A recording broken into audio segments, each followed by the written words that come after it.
This is Morning Motivation for Educators on the Bee Podcast Network. Learn about all the shows at beepodcastnetwork.com.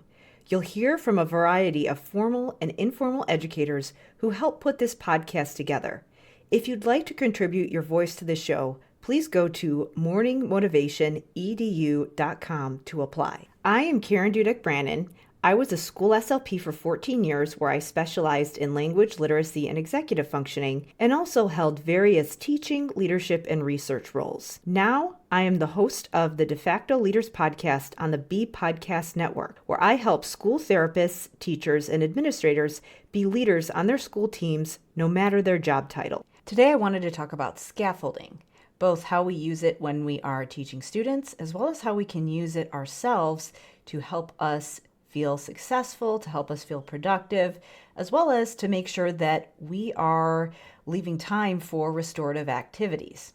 So scaffolding is really about providing support. When we think about the scaffolding in a building, the scaffolding is the structure in the building that makes it solid and strong. So when we are providing scaffolding, when we're teaching, we are providing that support that provides the right balance of challenging kids, but also helping them feel supported so that they have the right level of discomfort without getting extremely frustrated and dysregulated. So when we are thinking about scaffolding for kids, ways that can often look is that we might be strategically chunking concepts. So we're teaching a little bit at a time, understanding how much they can handle. We might be strategically increasing the difficulty level of a task and what we're presenting to them, what we're asking them to do.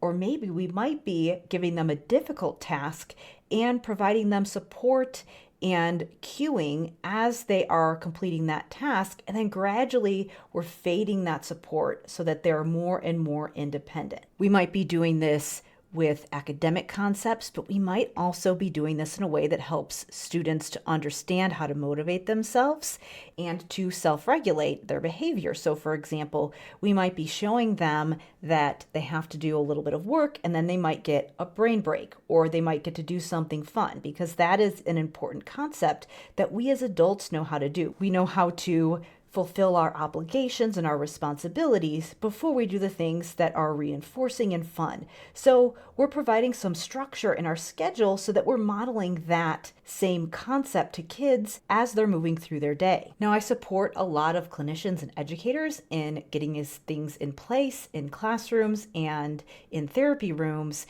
as well as coaching other people in their building to make sure these supports are in place. But sometimes I get the question of, what if the adults also need some support and scaffolding? Who's providing the scaffolding for the adults? Kids with developing brains need some assistance putting the scaffolding in place, but adults learn to modify their environment and their behaviors so that they are putting the scaffolding in place for themselves. But what happens if you're an adult and you're not quite sure how to provide scaffolding for yourself so that you can make sure that you get all of your things done and so that you feel more organized and productive, as well as make time for the things that are important to you?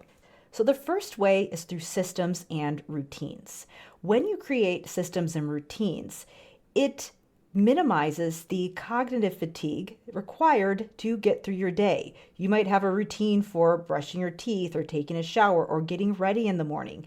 That routine doesn't require you to think about what you need to do next. You just get up and do it. So the more that you can create those systems and routines and protocols for some of those mundane things that you can do throughout your day and stick to when you actually do them, the more scaffolding you're going to be providing for yourself, and that means you're going to free up cognitive bandwidth for more creative things. The other way is through tools. Now, I recommend setting up your systems and routines first, so creating the structure in your schedule of when you're going to do things, deciding, do I need to get some of my things done first thing in the morning so that I don't have them hanging over my head? Figure out what you're going to do and what your systems are going to look like, and then you can start putting in different tools. So this would be things like productivity apps, reminders on your phone.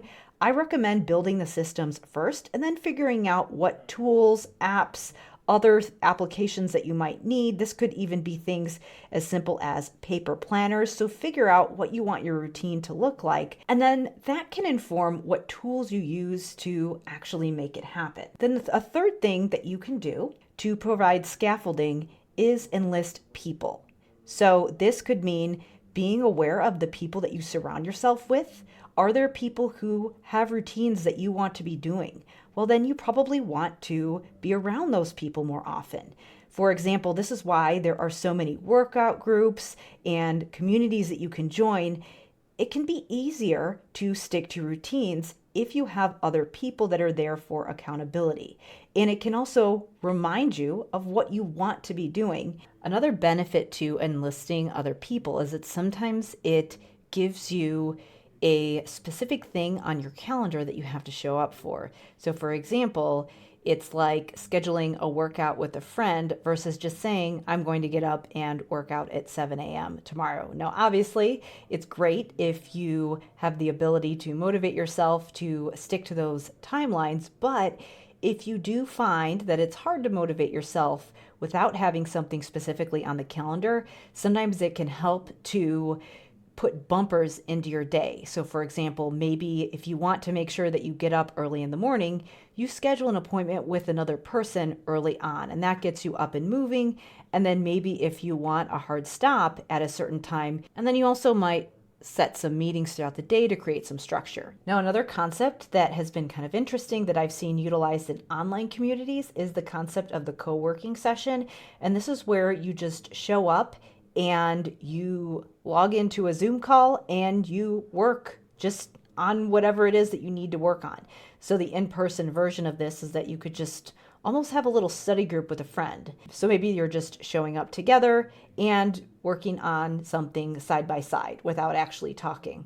So this is something else that I've seen people do to help them to work through some of those things that might not be super fun to work on, but just devoting time on your calendar to work on this and using some other person for that additional accountability so that you both make sure that you get your work done.